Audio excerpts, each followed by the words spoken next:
नमस्कार दोस्तों आज हम आपको एक फ्रैक्शन का टॉपिक कॉन्टिन्यूड फ्रैक्शन बताने वाले हैं, जिसको हिंदी में वितत भिन्न, सतत भिन्न या लंगड़ी भिन्न के नाम से भी जाना जाता है। तो दोस्तों आइए, सबसे पहले आपको एक काम करना है, मेरे चैनल को सब्सक्राइब कर लीजिए, लाइक करिए, कमेंट्स करिए। आइए देखिए कैसे करना है।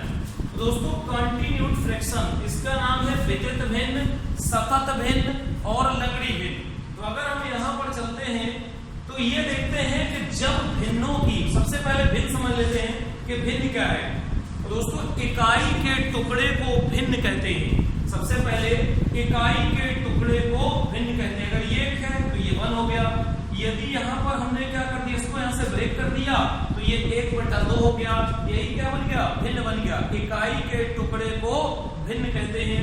फिर अगर हमने यहाँ से चले और ये तीसरे में 1 2 3, तो दोस्तों ये कितना हो गया, 1/3। ये क्या हो गया, 1/3। तो अंश अपॉन हर में टूट गया, तो ये हमारी क्या बन गई, फ्रैक्शन बन गई। तो दोस्तों इकाई के टुकड़े को भिन्न कहते हैं। अब आइए इसको देख लेते हैं। तो दोस्तों इकाई के टुकड़े को भिन्न कहते हैं। अब करते क्या है कि कॉन्टिन्यूड फ्रैक्शन, इसमें एक क्वेश्चन बनता है कॉन्टिन्यूड फ्रैक्शन। तो दोस्तों ये क्या होता है कि जब कई भिन्ने कंटिन्यू आने लगे या कई भिन्ने आपस में जुड़ जाएं, उसे कहते हैं कॉन्टिन्यूड फ्रैक्शन। दोस्तों जैसे यहाँ पर देखते हैं 1 + ये, फिर 1 + ये, फिर 1 + ये, फिर 1 + ये। तो दोस्तों इसमें कितनी भिन्ने जुड़ी हैं, 3 भिन्ने जुड़ी हैं। देखिए इसमें कितनी भिन्ने जुड़ी हैं, एक भिन्न ये जुड़ी है, फिर दोस्तों दूसरी भिन्न इसमें देखेंगे ये जुड़ी है, और तीसरी भिन्न इसमें देखेंगे तो ये जुड़ी है। ये 3 भिन्न इसमें जुड़ी हैं। दोस्तों इसमें 1 2 3 भिन्न जुड़ी हैं, और इसमें 1 2 3 4 भिन्न आपस में जुड़ी हैं। तो अब दोस्तों इसको जब हम हल करने बैठते हैं तो इसको हल कैसे किया जाता है, आइए वो आप लोगों को मैं सिखाता हूं। और देखिए दोस्तों ये बहुत इंपॉर्टेंट टॉपिक है, इससे अक्सर क्वेश्चन पूछ लिया जाता है कि दोस्तों इसको हमेशा करते क्या है, वितत भिन्नों को हमेशा नीचे से ऊपर की तरफ सॉल्व करते हैं। तो वितत भिन्नों को हमेशा नीचे से ऊपर की ओर सॉल्व करते हुए जाते हैं, नीचे से ऊपर की ओर। तो दोस्तों आइए इसको कैसे हल करते हैं। सबसे पहले इस भिन्न को हम हल कर लें। सबसे पहले इस भिन्न को हल कर लें। सिंपल फ्रैक्शन है तो 2 दूना 2 1 कम 2 है 3। तो यहाँ पर क्या होगा, 3/2। तो इस जगह पे हम क्या लिख सकते हैं, 3/2 लिख सकते हैं। तो अभी मैं इसको हटा रहा हूं थोड़ा सा, 2 या 3/2। तो इस जगह पे हमने क्या लिख दिया, यहाँ पर लिख दिया 2 1 2 3/2। तो जो ये 2 होता है इसको ऊपर पलट दिया जाता है, और जब यहाँ से 2 हटेगा तो 2 का इंटू इसके साथ होगा। अब 2 का इंटू इसके साथ होगा तो दोस्तों 2 ही रहेगा। तो यहाँ पर कितना हो गया, 2 हो गया। अब हमारे पास एक नई भिन्न फिर से जनरेट हो गई, और इस भिन्न को जब हम देखेंगे तो यहाँ पर कितना हो जाएगा, 3 1 कम 3 3 2 5 5/3। तो दोस्तों इसके लिख सकते हैं 5/3 लिख सकते हैं। तो अब इस पूरे प्लेस पे हम कितना लिख दें, 5/3। तो हमने यहाँ 5/3 लिखा। अब ये 3 कहाँ जाएगा, ऊपर गुणा होगा, और इंटू यहाँ पर कितना हो गया, 3। तो अब इसका गुणा जब हम करेंगे तो यहाँ पर कितना हो जाएगा, 3 हो जाएगा। अब दोस्तों एक हमारी भिन्न ये बन गई। अब इसको सिंप्लीफाई बहुत आसानी से किया जा सकता है। 5 1 कम 5 5 3 8। तो इसे दोस्तों लिख सकते हैं 8/5। यही हमारा क्या हो गया, आंसर हो गया। क्लियर। अब दोस्तों इसके बाद एक और देख लेते हैं। जैसे इस पे चलते हैं सेकंड वाले पे, तो सेकंड वाली भिन्न पे जब हम चले तो यहाँ मैं इसको हल करता हूँ कि 1 / 1/1 और 1 / 1, और यहाँ 1 / 3। क्लियर। इसको मैं साइड में लिख लेता हूँ। अब दोस्तों ये क्या है कि जरूरी नहीं कि ये प्लस में ही हो, कभी भाग में हो सकती है, कभी माइनस में हो सकती है। तो दोस्तों इसको हम कैसे हल करते हैं, सबसे पहले इस पोर्शन को इतने को हल कर ले, और दोस्तों जब भाग का चिन्ह होता है तो उसको इंटरचेंज करते हैं। तो ये से हम क्या लिख सकते हैं, जैसे ये लिखेंगे 1 × 3/, ये उल्टा हो जाता है, तो इसका गुणा कर देंगे तो कितना आ जाएगा, 3 आ जाएगा। तो दोस्तों इस जगह पे हम कितना लिख सकते हैं, 3 लिख सकते हैं। तो इस जगह हमने टोटल कितना लिख दिया, 3 लिख दिया। अब दोस्तों क्या करते हैं कि इस भिन्न को सॉल्व कर लेते हैं। इस भिन्न में भी भाग लगा है, इसको जब हम इंटरचेंज करेंगे उल्टा हो जाएगा, तो ये भी हमारा कितना हो जाएगा, 1 × 3/, गुणे में जब भाग के चिन्ह को गुणे में बदलते हैं तो क्या कर देते हैं, उल्टा। तो दोस्तों इसका भी आंसर कितना हो जाएगा, 3 हो जाएगा। अब इस जगह पे हम पूरे की जगह पे क्या लिख सकते हैं, 3 लिख सकते हैं। अब दोस्तों ये भिन्न हमारी आ गई। अब इसको भी क्या लिख सकते हैं, इसको लिख सकते हैं 1 × 3 अपान इतना। तो दोस्तों यही इसका क्या हो गया, आंसर हो गया। क्लियर। अब दोस्तों एक भिन्न हम और देख लेते हैं, फिर हम चलेंगे बड़ी बड़ी भिन्नों पे जो करंट में क्वेश्चन पूछे जा रहे हैं। तो दोस्तों आइए इसको हल कर लेते हैं। तो यहाँ पर क्या है, जैसे 1 - 1 अपान, यहाँ पे 1 - 1 अपान 1, और यहाँ पे 1 माइनस, फिर यहाँ पे 1, फिर 1 माइनस, फिर यहाँ पे 1, फिर यहाँ 1 - 2। दोस्तों थोड़ा तिरछा करके ऐसे लिखेंगे तो ये आपको एकदम सही दिखेगी, और अगर लाइन से लिखेंगे तो दिक्कत हो जाएगी। वही इसको हल करते हैं। तो दोस्तों फास्ट हल करते हैं आप जल्दी से। तो यहाँ पर 2 × 1 = 2, 2 में से 1 जाएगा, क्या बचेगा, 1/2। तो यहाँ पर क्या लिख सकते हैं, 1/2। तो 1 यहाँ पर होगा और 2 यहाँ पे हो जाएगा। क्लियर, 2 यहाँ हो जाएगा। अब दोस्तों यहाँ पर देखेंगे कि जैसे ही हमने इसको हल किया तो 1 × 1 और 1 में से घटेगा तो -1/1। तो यहाँ पर कितना बचेगा, -1 और ऊपर क्या जाएगा, 1। तो ये दोस्तों इसके साथ मिलकर क्या हो जाएगा, यहाँ से हटाएंगे, ये क्या बन जाएगा, प्लस बन जाएगा। अब यहाँ पर देखा जाए, अगर यहाँ पर देखा जाए कि ये प्लस बन गया, तो इसमें जब 1 से हम भाग देंगे तो ये कितना हो जाएगा, 2/1 हो जाएगा। 2/1 ऊपर लिखेंगे तो सेम रहेगा।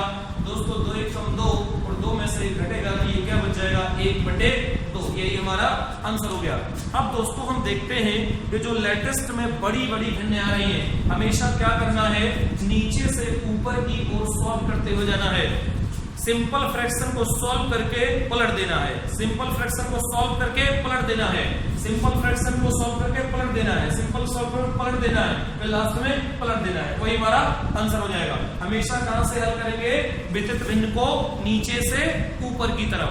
अब दोस्तों देखते हैं कुछ बड़े बड़े प्रश्न जो आजकल एग्जामों में पूछे जा रहे हैं। ये तो बहुत आसान हो गया है, अब मैं बताने चल रहा हूं थोड़ा बड़े प्रश्न, देखिए ध्यान से।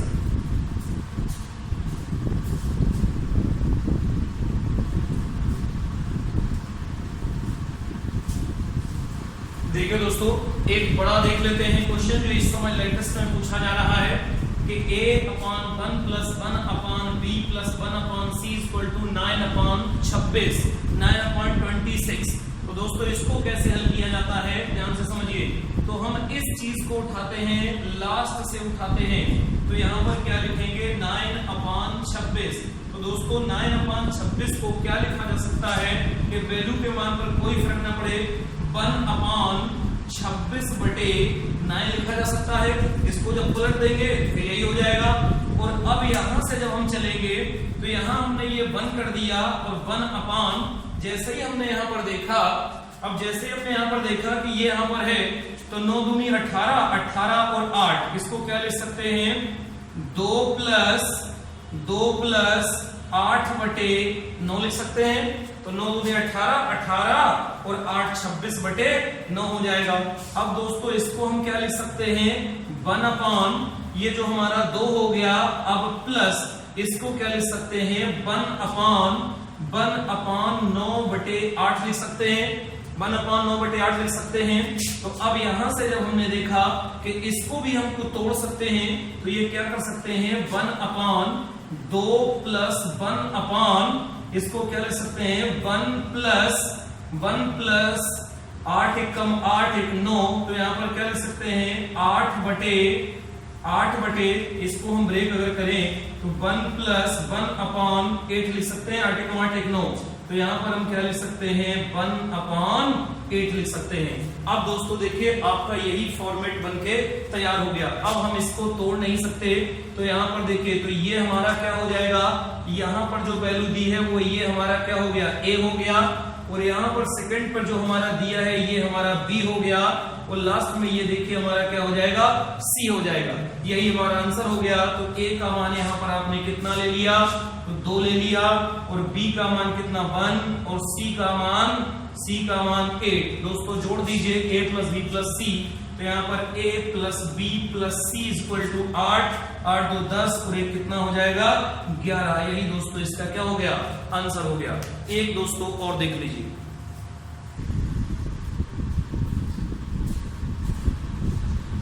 देखिए दोस्तों अगर एक ये क्वेश्चन और दिया है और यहाँ 17/60 लिखा हुआ है तो इसको हम चेंज कर सकते हैं 1/17 + 60/60, इसको फिर करेंगे वही हो जाएगा। फिर अब इसको हम अगर ब्रेक करें तो ये कितना हो जाएगा, 17 से अगर हम कर दें 17 थी 51, 51 और 9, इसे हम लिख सकते हैं 9/17। 17 थी 51 और 51 में 9 जोड़ेंगे तो कितना 60/17।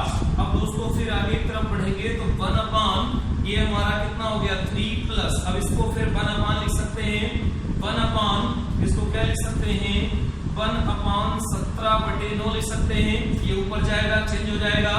फिर यहाँ पर 1/, अब इसको हम फिर से ब्रेक करेंगे तो 3 + 1/, इसको हम क्या लिख सकते हैं, इसको हम तोड़ेंगे तो 1 + 8/9 लिख सकते हैं। 9 × 1 = 9 और 9 × 8 = 17।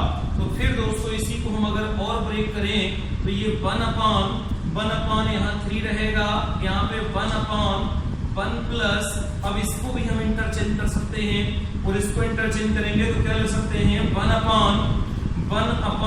यहाँ पर लिख सकते हैं 9/8, ये ऊपर जाएगा। तो अब यहाँ पर फिर से हम क्या लिख सकते हैं, यहाँ पर क्या आएगा 3 + 1/1, यहाँ पे 1 +